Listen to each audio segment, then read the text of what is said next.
é meio heterônimo. Yeah. Como é que surge esse Jorge Apolo? Como é que nasce?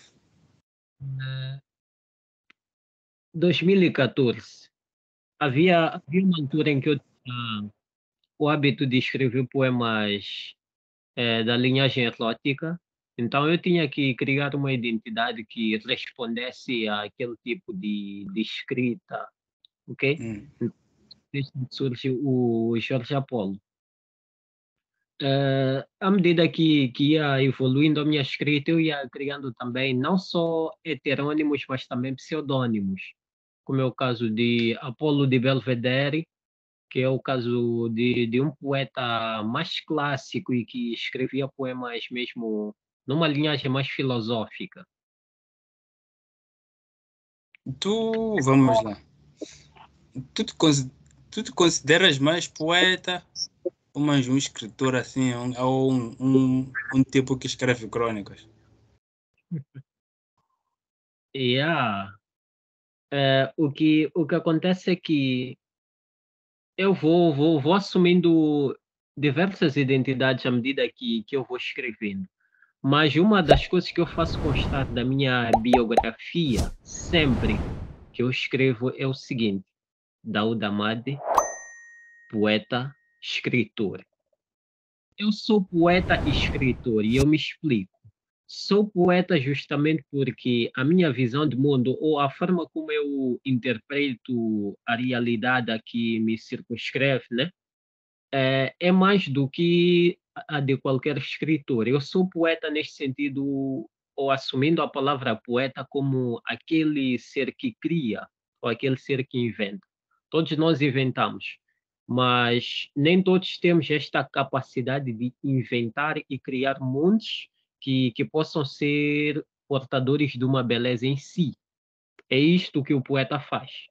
No entanto, embora eu tenha esta veia poética, há, em outras instâncias, este lado escritor apenas, em que eu assumo, ok?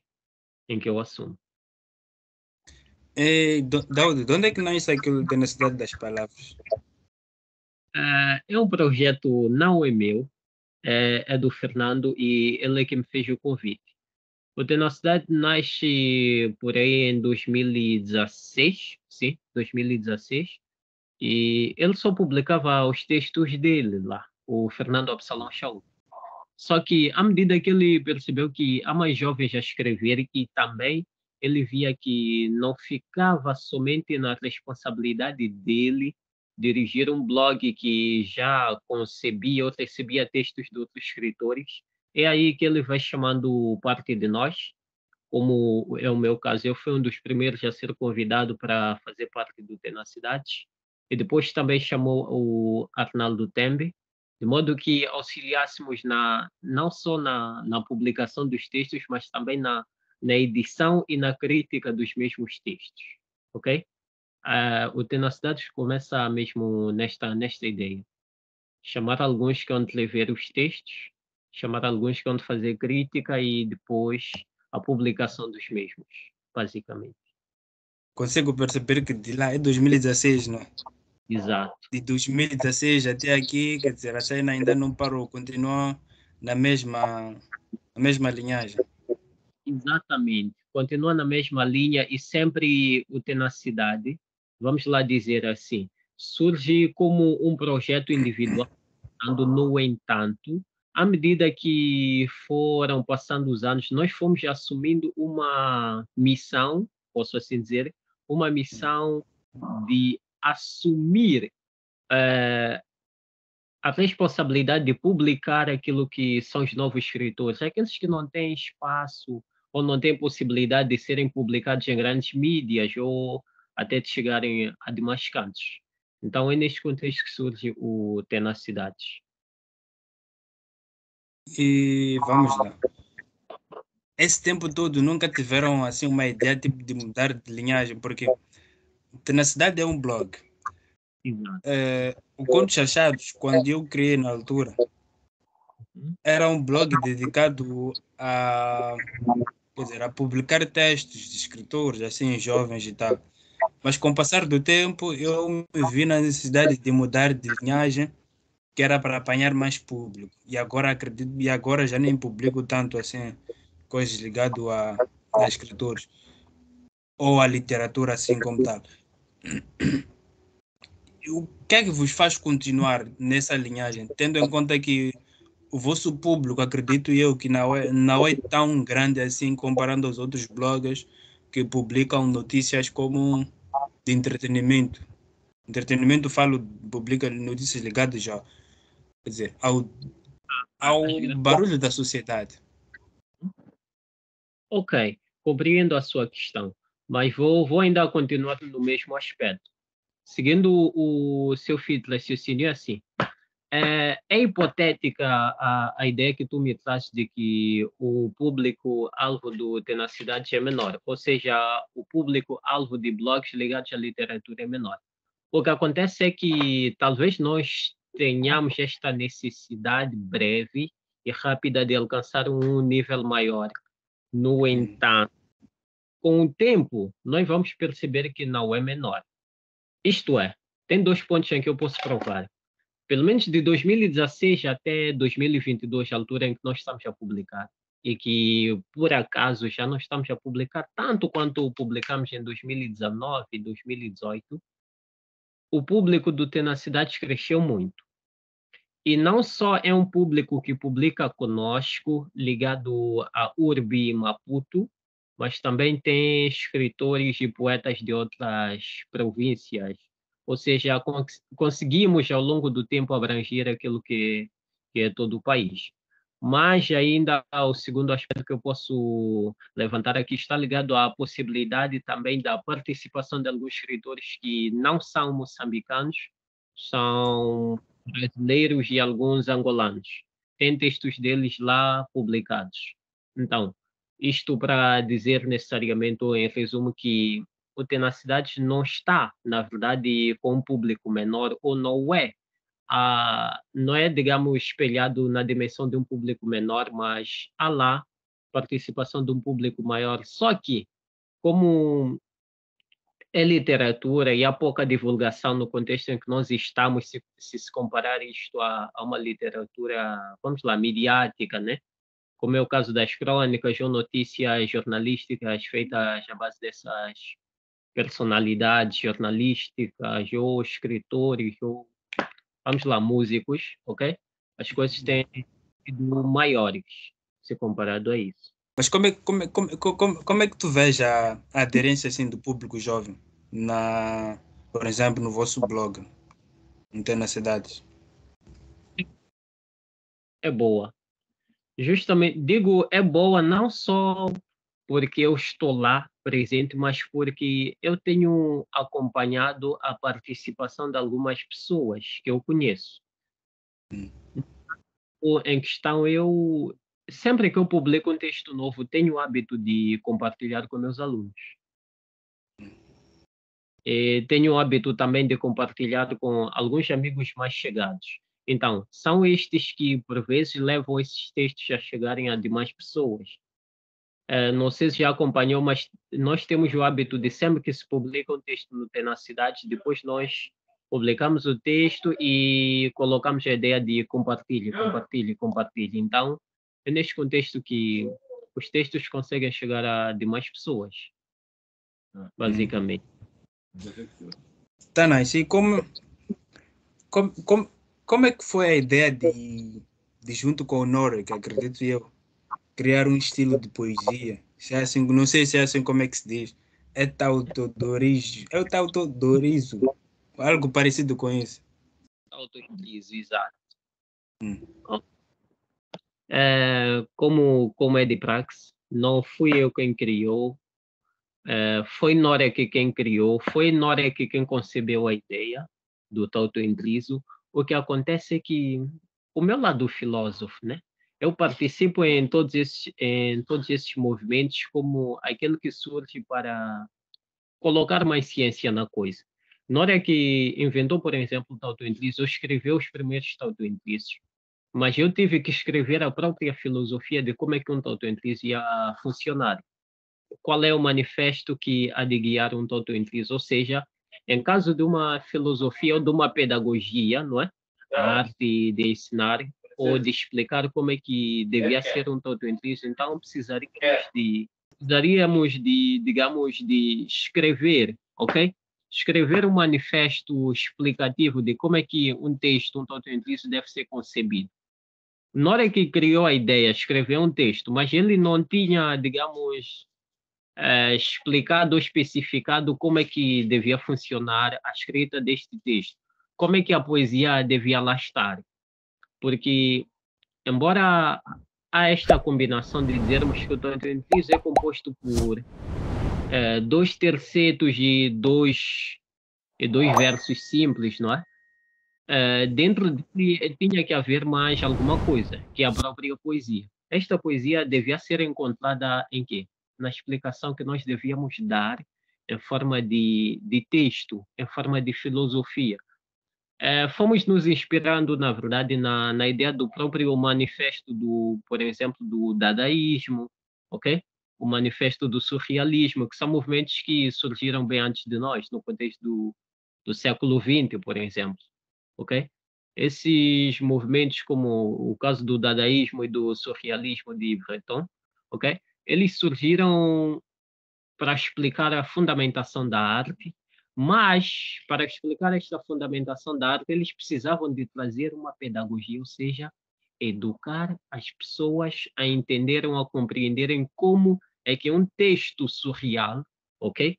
Para o caso do surrealismo, como é que um texto surreal pode ser criado, pode ser concebido e qual deve ser a ideia a ser compreendida após digamos, após a certeza de que já se escreveu um texto desta natureza, ok?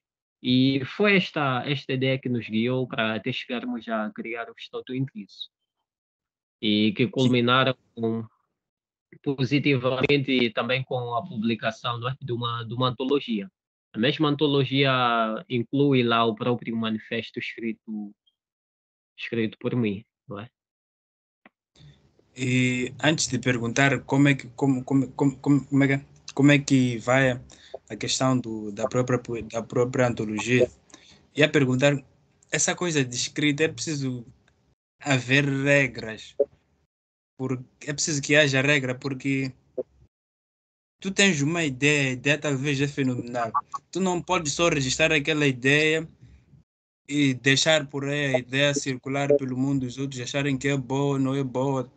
Depende de quem vai ler a ideia ou de quem vai Exato. ler o texto. É preciso que haja realmente essa regra de existirem ah, regras, Sim, como se sim, fosse um texto administrativo, por exemplo.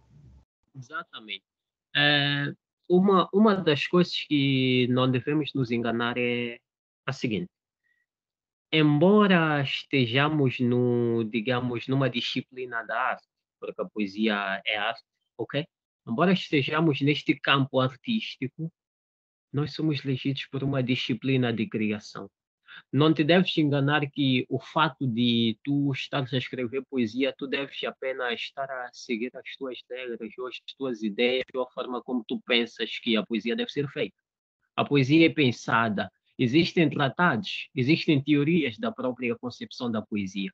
Então, é isto que sempre ao escrevermos ou ao pensarmos, por exemplo, no caso do Stautoentrismo, devemos inculcar na nossa linguagem ou na nossa forma de pensar o mundo, que são essas regras que estamos a seguir que devem finalmente levar-nos a entendermos que o texto que estamos a escrever é um tanto intrínseco ou um outro gênero, ok? E digo-te mais alguma coisa. Apenas sabendo as regras, apenas conhecendo as formas, ok? As formas de como é que se constrói um determinado gênero literário, é que nós somos capazes de quebrar as regras e criar alguma coisa de novo. Sem o conhecimento das regras, de como é que se faz um texto jornalístico, uma crônica, um ensaio, sei lá, qual gênero for, você não é capaz de trespassar, de ir além daquilo que aquele gênero te coloca. Por isso que as regras são sempre fundamentais para a escrita de um texto, ok? Passamos por cima delas. Entende? Mas essas regras não são limitativas quando se trata de arte. Não são, não são. Há um aforismo que eu gosto muito de um filósofo chamado Ludwig Wittgenstein que diz o seguinte: os limites da minha linguagem denotam os limites do meu mundo. Isto quer dizer necessariamente que a forma como eu vou pensar a poesia dentro daquilo que é o tautoindrizo, se for limitado, será justamente porque os limites do meu mundo para a criação de um tautoindrizo são também limitados. Não é que um tautoindrizo seja um texto em que enclausura esta possibilidade de se pensar. É o que eu já tinha dito. Tem de se conhecer as regras de como é que se pensa uma poesia, de como é que se faz um autoentrismo para assim depois passar por cima destas regras e inventar, criar uma coisa nova. O que eu vou te dizer, por exemplo, é que o autoentrismo é uma coisa nova, no entanto, não é assim tão nova. Ela surge do indrizo, ok? E do tautograma. O tautograma, como bem sabemos, é um texto clássico, altamente clássico. Os primeiros tautogramas datam desde o século XVI, ok? Desde o século XVI.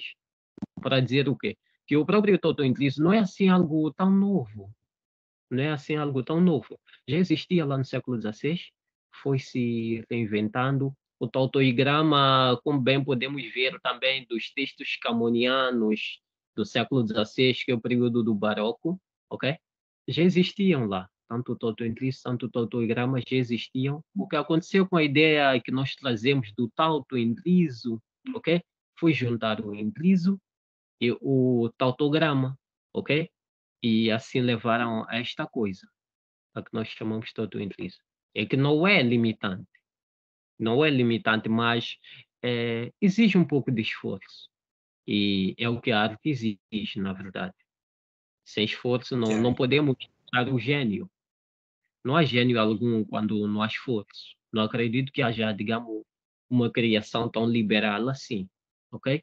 Daí que costumamos até dizer o seguinte: há talento, sim, para se escrever, mas o talento é 1% e o trabalho é apenas 99%, ok?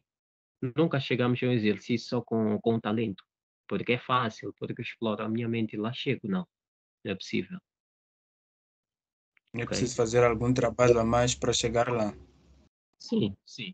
Esta leitura, esta teoria, não é, de como é que se cria um texto, como é que se concebe, como é que se pensa.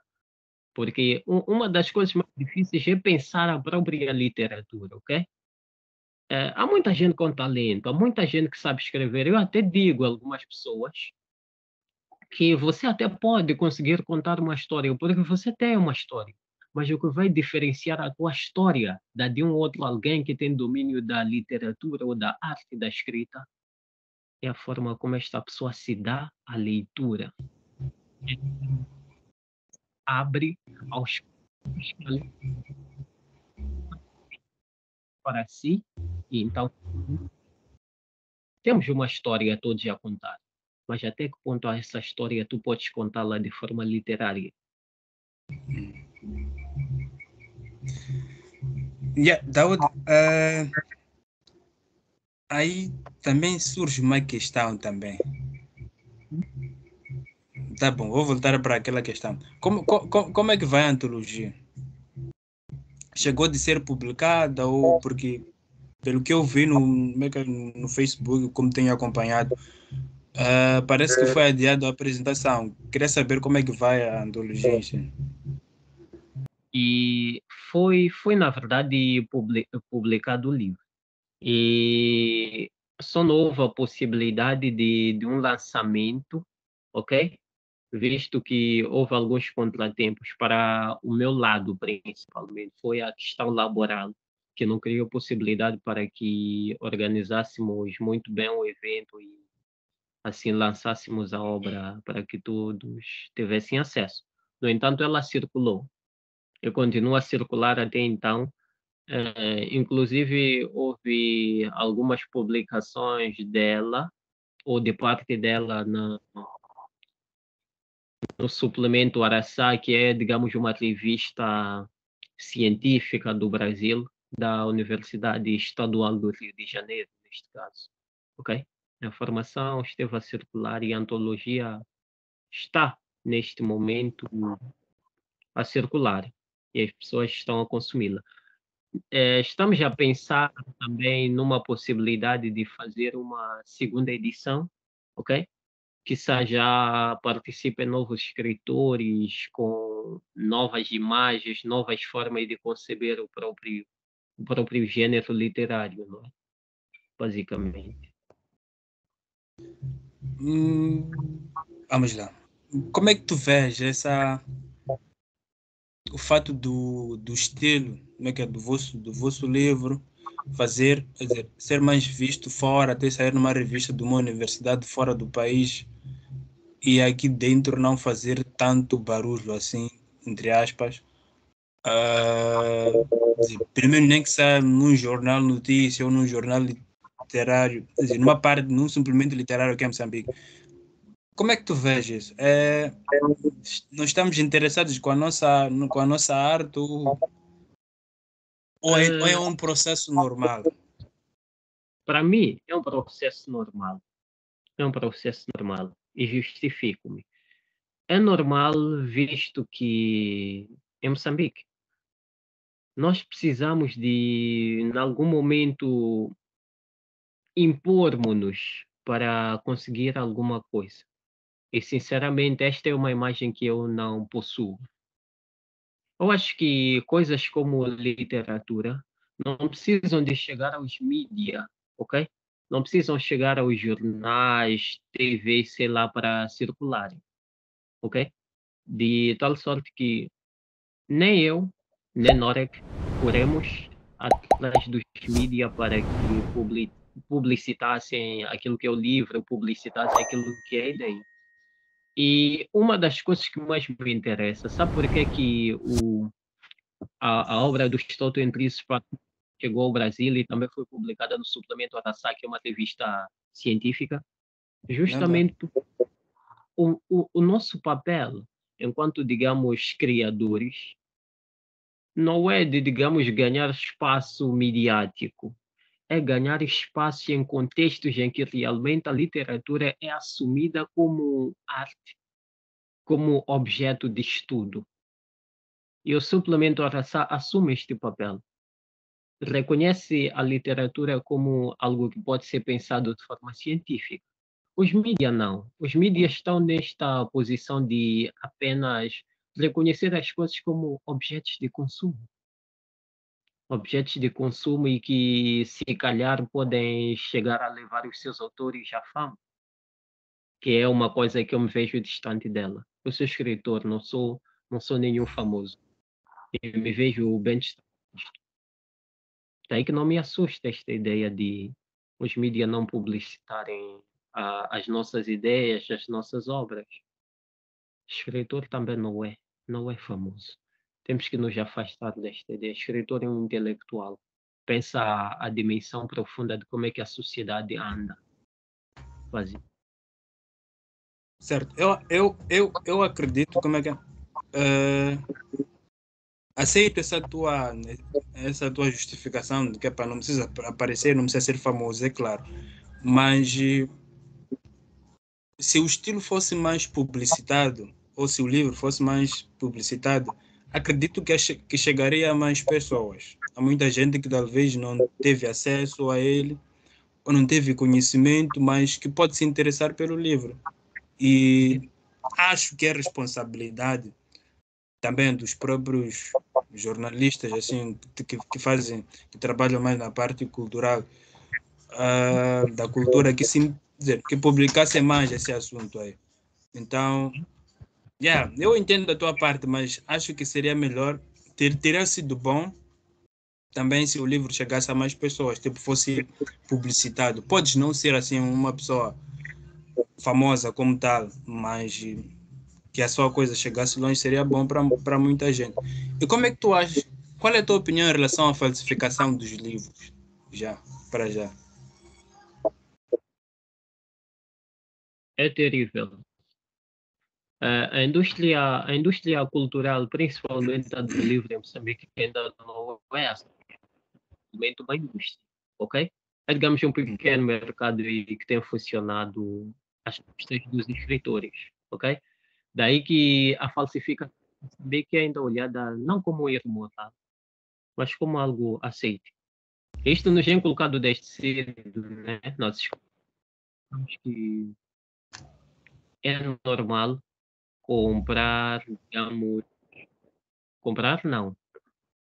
A pessoa trazer um livro e a gente então reproduzir em pequenas partes, então vai usando. À medida que o tempo passa, vamos produzindo a mesma ideia de acharmos que não precisamos ter a obra original e que as partes, ou em partes, podemos ler aquela toda obra e assim por diante. Não há respeito pela ideia de ser escritor. As próprias editoras até criam por este desmando, visto que elas enganam os escritores, ok? É possível tirar-se uma tiragem de 1000 cópias do seu livro por uma editora, no entanto, venderem-se 5.000, ok? Você só terá o dinheiro das 1000 cópias, mas das 4.000 a mais a que saíram, não terá e nem saberá que elas foram vendidas. Não há idoneidade alguma para as pessoas que tratam do livro. Não se considera o escritor, na verdade, como artista, e não se considera a arte como um trabalho, ok? Como alguém que trabalha de arte e precisa receber por aquilo, ok? Não achas, vamos lá, apesar dessa parte que tu referiste, não achas que seja necessário, não achas que a própria falsificação seja necessária? Porque há muita gente que não consegue comprar um livro como tal, mas pode encontrar um livro falsificado e a partir daquilo, ah, quer dizer, apaixonar-se pela literatura ou vasculhar mais chegar ao seu escritor favorito. Não acho que Sim. seja necessário a pirataria do livro. Não, não. Eu acho que para evitarmos a pirataria deve surgir uma política da circulação do livro em Moçambique, ou seja, os chamados clubes de leitura e então planos de leitura nas escolas, bibliotecas comunitárias e mais. O que acontece é que nós temos este mito de dizer que os livros são caros em Moçambique, o que é uma mentira.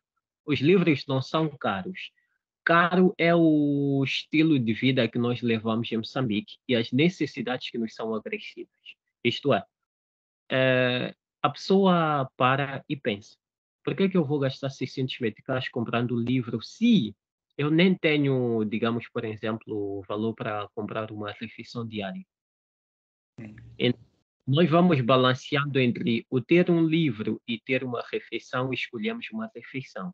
Mas, se criar uma política da circulação do livro em Moçambique, isto é, isto envolve necessariamente o Ministério da Cultura, envolve o Ministério da Educação e Desenvolvimento Humano, necessariamente como aqueles agentes em que lidam com a própria formação do homem, com a própria dinamização e circulação de objetos de cultura, ok?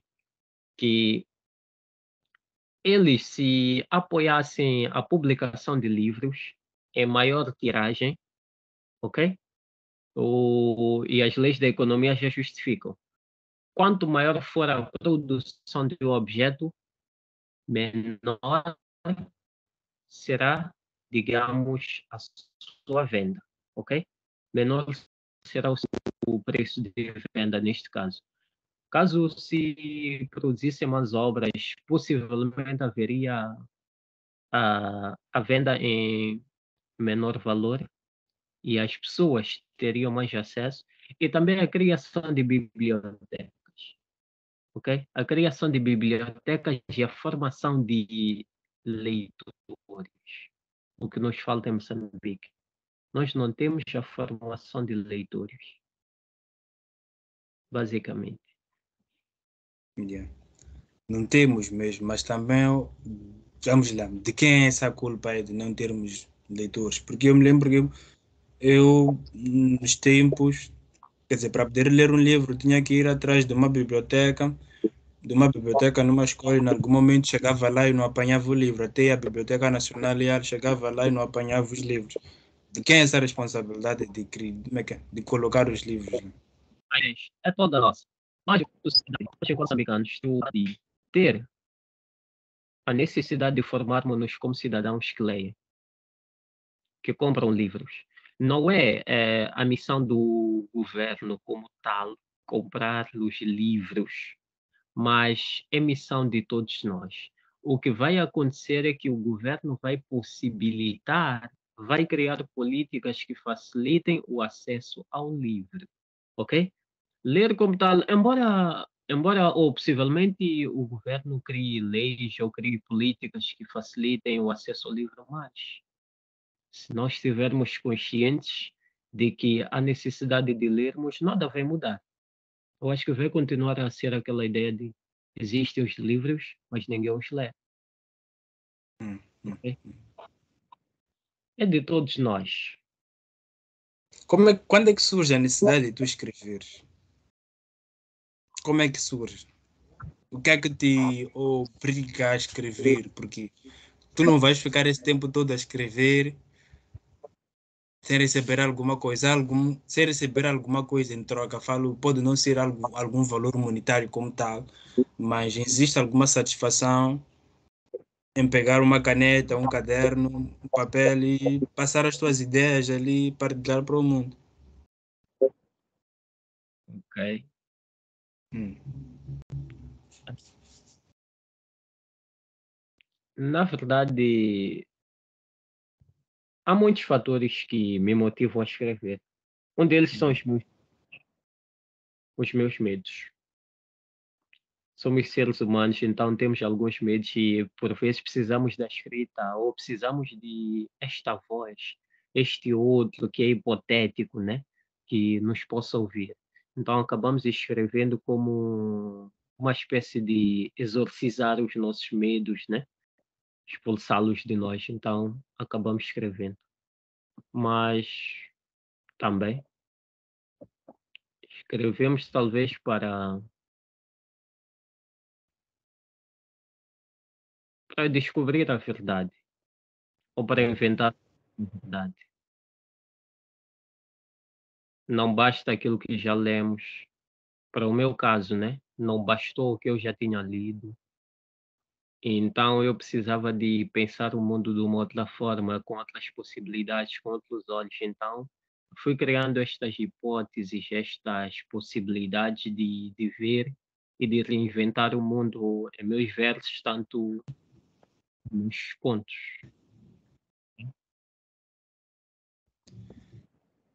Dauda, agora vamos passar para uma outra cena. Como é que tu olhas para o jovem moçambicano? No geral, assim. Tu és jovem, eu sou jovem, mas qual é a tua percepção em relação ao jovem no seu todo? Ele é fruto do seu tempo. Digo, eu também fruto do seu tempo. Ah, eu não vejo nada de. Pelo contrário, eu digo que nós somos frutos do nosso tempo justamente porque nós somos nós perante a sociedade e perante as circunstâncias a que nós fomos submetidos. O jovem moçambicano, se é aquele tipo de jovem que talvez tu querias que eu dissesse que não gosta de ler, é porque o processo de formação da identidade daquilo que é o moçambicano incluiu também este desprojeto da falta de leitura, ok? Incluiu também este desprojeto do não comprometimento com, por exemplo, causas políticas, causas sociais e demais causas. Então, é nesta via que eu assumo que o jovem moçambicano é perante as suas circunstâncias. Ele é assim porque Moçambique, enquanto país, Moçambique, enquanto esta nação, pensou o jovem concebeu o jovem como este sujeito que deve agir e que deve pensar desta forma que ele tem pensado. É uma forma crítica, claro, porque muitos de nós não temos a consciência de quem nós somos, por que é que nós estamos e em que país nós estamos. No entanto, estamos cá como sujeitos. Ok, Tipo, como é que tu entras ok, para a Fênix? Qual é a tua contribuição para a Fênix? Assim, tal. E como é que está a própria Fênix? ok, ok. Como é que eu entro para a Fênix? Eu sou dos fundadores da Fênix. Uh, fundamos a Fênix em 2015. Hum. E o objetivo primário, né, da fundação da Fênix era mesmo a divulgação daquilo que são os indícios, mas também criar, vamos lá, uma legião, metaforicamente falando, uma legião de pessoas que nos pudessem também seguir na mesma orientação da criação daquele gênero literário. Então, eu entro na Fênix mesmo participando como vice-líder, ou vice-presidente da Fênix. E a partir quando criamos a Fênix, fomos divulgando as ideias, e foi fora de 2016. No entanto, 2017, por conta, vamos lá, na altura eu estava na faculdade, né? Por conta da faculdade, da minha parte e de demais membros, então não houve a possibilidade de continuarmos com este projeto. Hoje, ou neste exato momento, a Fênix continua. No entanto, está com menor número de membros e também já não tem esta intervenção, vamos lá, em saraus, por exemplo, como que havia antigamente. Já não participamos em saraus. Voltamos-nos a uma outra modalidade, que é, digamos, a produção de tatuentistas, que é a de base, mas também a leitura e divulgação de vídeos acerca de textos de escritores moçambicanos que nós vamos ler, ok? Basicamente. Não, como é que é? Vocês não têm um espaço assim, não têm necessidade das palavras ou usam outro tipo de meio para chegarem longe e para partilhar os vossos trabalhos? Nunca, digamos, imiscuímos aquilo que é, digamos, a Fênix, bem como o Tenacidade. Sempre foram movimentos separados, ok? Não foram separados. Tal sorte que, por exemplo, Nora é que muitas poucas vezes é que tem publicado no Tenacidade. Eu, até por, digamos, minha deficiência, eu não gosto mesmo de publicar textos. Eu escrevo, no entanto, não tenho o hábito de publicar, é aquela coisa, eu não gosto de estar sempre nos mídias ou a ser falado nas redes sociais, né? Então, daí veio de ser publicado. Isto também contribui para que haja separação entre o Tenacidade, bem como a Fênix, porque já que a Fênix caiu, por exemplo, podemos assim dizer, já que ela caiu, quanto à sua popularização neste exato momento, nós, enquanto na cidade, temos feito uma coisa excelente. Não caímos, ok? E eu, enquanto membro da Fênix, por exemplo, eu já me desfiz, vamos lá, já me desfiz da ideia de, digamos, da participação ativa na Fênix. No entanto, estou mais ativo no tema civil, ok? Não, não achas que essa seria a altura ideal para juntarem os dois grupos, quer dizer, as duas, juntar a Fênix e Tenacidade para, já que o Fênix está assim meio dorminhoco, entre aspas, puxar um bocadinho com Tenacidade. Também para não deixar a coisa morrer por si, por estômago, completamente. Não seria fácil. Não seria fácil. a disciplina de trabalho que, digamos, uma associação como o Fênix exige, não é a mesma disciplina que o blog tem na cidade exige, ok? Eu daqui de casa, sentado do meu computador, consigo monitorar todas as atividades que são feitas no Tenacidade das Palavras. No entanto, para lidar com a Fênix, nós teríamos que, em algum momento, ter aqueles contatos presenciais, o que não é possível por vezes. Nora, por exemplo, vive Matendene. Eu estou aqui no Spamanini. Fernando vive longe. Arnaldo do Tempo vive longe. Leviano vive longe. E tantos outros membros. Estamos distantes um do outro. Para além desta distância, digamos, espacial, há a distância também ligada a atividades. Hoje em dia, já não é fácil de voltarmos a engajar como se engajou a Fênix de 2015, justamente porque naquela altura nós tínhamos outra visão, tínhamos outras ambições, tínhamos outros planos, e que na verdade eram imbuídos de uma candura da meninice, vamos lá dizer assim. Por quê? Nós ainda pensávamos naquela ideia de que com a literatura ainda podíamos vencer o mundo, sei lá tal, e que os nossos projetos seguiam esta linha de realmente fazer saraus, querer conquistar as pessoas para que aderam à poesia. Mas hoje já não é fácil.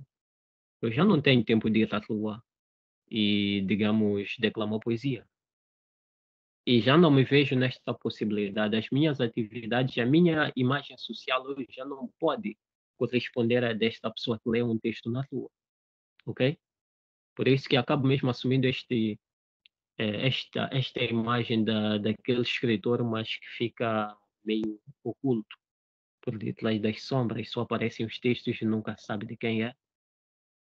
Senão aqueles que me acessam por meio das redes sociais é que podem possivelmente ter alguma ideia de quem sou, ok? Qual é o livro que tu recomendarias? Tipo, um filme, um bom filme mesmo, ou um bom livro mesmo?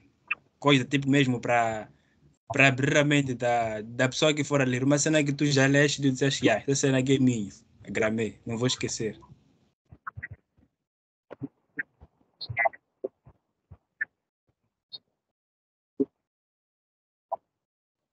Dar um livro, né? A tua voz não está a Eu acho sair, que a brother, imagem mas fala consigo. por si. Hum.